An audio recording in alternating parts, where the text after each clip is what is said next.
कन्या। हाँ मम्मी जी। कहाँ जाए के तैयारी होता है? जा तनी शॉपिंग करे। आज तक कुछ हो जाए इनका के मार्केट जाए ना दे। ए जी 5,000 रुपया दीता। खाएला मम्मी जी ला एगो साड़ी देख ले बनी खूब सुंदर खरीदे के बा। वाह ई भलनु अच्छा पतो होला बात कि माइयो ला कुछ सोचा तारू। चला देते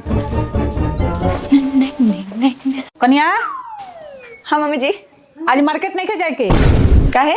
एगो हम पंडित जी से देखौनी नु तो कहला हन कि पतो घर के लक्ष्मी होला। 1 महीना तक पतो के हाथ से खर्चा मत होके देम रुपया, ना तो बरकत घर में ना होई। जा आज नहीं के जाए के शॉपिंग। मम्मी जी सब कुछ ना होला, दुनिया कहाँ से कहाँ पहुँच गल रहुआ, ये सब दकियानोसी बात में फसल बनी।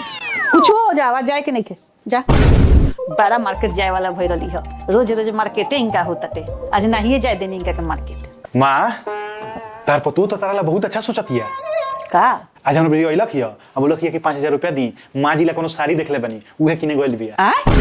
ई तो हम अपने गोड़ पर अपने कुल्हाड़ी मार लेनी।